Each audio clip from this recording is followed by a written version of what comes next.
So it's been a long time since we've actually made a video talking about international hockey. Sure, we talk about the World Championships whenever they're on, and we allude to these tournaments in videos talking about players and everything, but when it comes to the idea of best on best hockey, this really isn't a thing that we've talked about in full in like 7 years, something like that. The fact that the NHL has not participated in the Olympics the past few years has been disappointing for viewers of the sport. The fact that you haven't had any sort of a tournament this entire time, where guys are fully maxed out, where teams are at their peaks, and you have the best possible assembly of players from each country, that's disappointing. And sure, we had ourselves some updates from different NHL sources, like this one, for example. The NHL and NHLPA are in discussions to create an international competition for 2025 that would start a rotation of events, including a return to the Olympics in 2026, even though we had ourselves updates like this. By the way, the article is going to be linked in the description if you want to go ahead and read more so about this. The idea, as highlighted in the article by Bill Daly, is a 2025 international tournament, the 2026 Olympics, 2028 World Cup of Hockey, the 30 Olympics, 32 World Cup of Hockey, and so on. That is the goal. This is an idea that I think a lot of people should be excited about. And part of the reason I'm making this video is because I actually got inspired by Canadian Jock. Yeah, by the way, that guy, absolute YouTube legend in 2017-18, he's back, he's making videos, he's having a good time doing it, and he posted the other day a reaction video to the 2016 World Cup of Hockey. And it was Team North America versus Team Sweden. I remember watching this game live when it happened. I watched the reaction video as well. It's a very good watch. I recommend you go out there and just spend some minutes on it. But this entire video, the nostalgia behind it, and the idea of the NHL finally getting themselves back to best on best international tournaments really got me thinking about just how special everything is, and how this World Cup of Hockey event might have just been the culmination of that idea. Now, I'm going to go into the entire history lesson here just because there are some people that do watch this YouTube channel that are younger than the ages of, like, I don't know, 12. In 2016, which was now 7 years ago, we had ourselves the World Cup of Hockey. The NHL had stopped going to the Olympic Games because in 2014, that was the last time they had went. 2018, 2022, etc., they didn't go. 2016 was the last time you could debatably say we had ourselves a best-on-best international tournament, and it was restricted mostly to NHL guys. You had your Team USA, your Team Canada, your Team Sweden, etc., but you had two extra teams that were much different. Team Europe was comprised of players that were not on the main European team, so not on Russia, not on Sweden or Finland, whatever. It was everybody else. The extras thrown onto Team Europe. You had Leon Draisaitl on there, Zdeno Chara, a few other guys that were notable there. But Team North America was the very interesting one. Because when it comes to the NHL, there are a lot of good American players. There are a lot of good Canadian players. And so what Team North America did was they combined both American and Canadian players under the age of 23 and put them on a team to showcase the young talent in the league. Now, it was 2016 when this happened, so some of the names on this list might come across as being quite ludicrous when you think of being... You had some of the prospects that were debuting in the league that year, like Austin Matthews, drafted in 2016. You had Connor McDavid, drafted in 2015. And you had some older guys too, like JT Miller, for example, Jacob Trouba, Sean Couturier, Brandon Saad. These guys were the U23 team. And essentially, what you saw was one of the most exciting teams ever put together in hockey history. This is why I say this might be one of the most important and one of the most unique experiences we as fans have ever seen. And if you were around to watch this live, I mean, just thinking about where things are 7 years later, it becomes even more crazy to acknowledge how this team went down. Because you had yourselves Austin Matthews, Nathan MacKinnon, Connor McDavid, Jack Eichel, Johnny Gaudreau, all on the same team.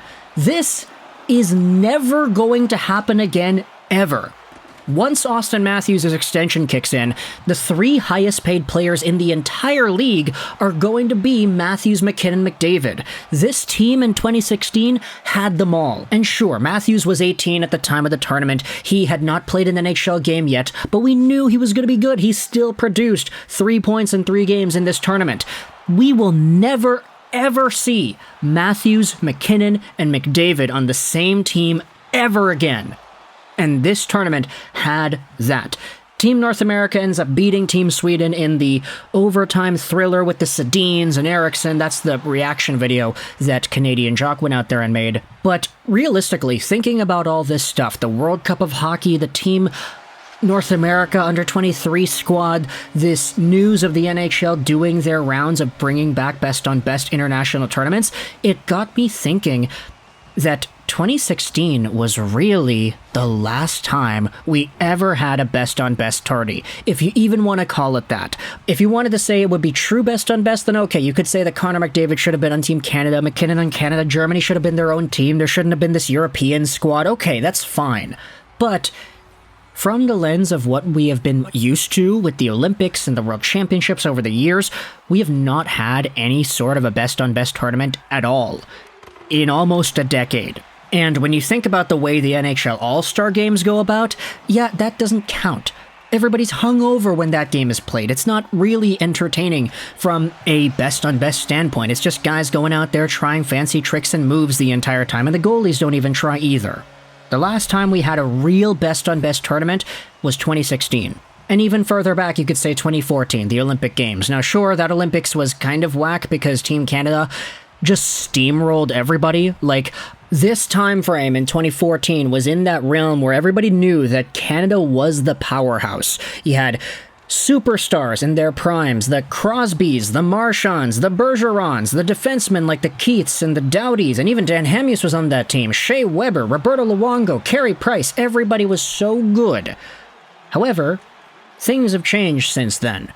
There have been a lot of mock rosters posted by different NHL analysts over the past few weeks here, even the past few years. Everybody's saying, oh, this hypothetical Team Canada, Crosby, McDavid, and Bedard, whatever you wanted to put there. When you think about the way international tournaments are shaping up to be nowadays, I feel like the Americas are probably right there now. In terms of being one of the best, if not the best hockey nations on the planet, I feel like Canada's days of steamrolling teams are kind of over now. At least when you look at the quality of their rosters, I mean, Canada doesn't really have any goalies that are great either. But even though this may be the case, who cares? Because we haven't had an international tournament that featured the likes of Sidney Crosby, or MacKinnon, or McDavid, or any of these guys all together at once in ages. There are specific world championships that come about where it's like, yeah, you have McDavid scoring 5 points against South Korea, and Bo Horvat gets a goal in that game too. Like, it happens sometimes. But it's been so long that now when the NHL says they plan to do this, my point that I wanted to make here in this video is, yeah, you better do it. Do not back down from this. We already were thinking about the Olympics in China. Sure, that was shut down due to the virus. You could say that was out of the NHL's control, whatever. Fine. But if this is the plan now, international tournament in 2025, 2026 Olympics, 2028 World Cup, 2030 Olympics, 2032 World Cup, etc. If this is the plan now, please stick to it.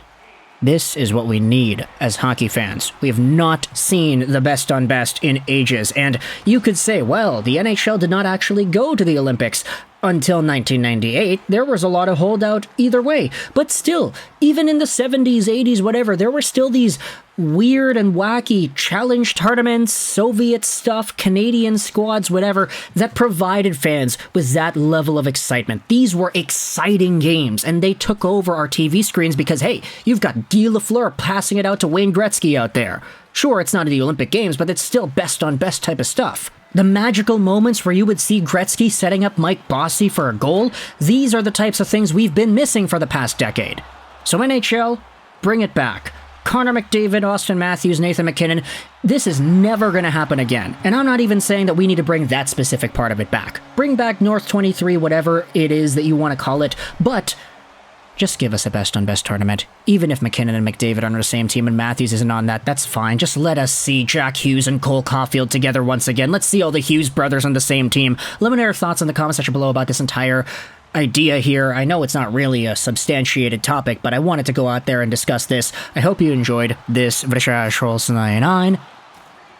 And bye.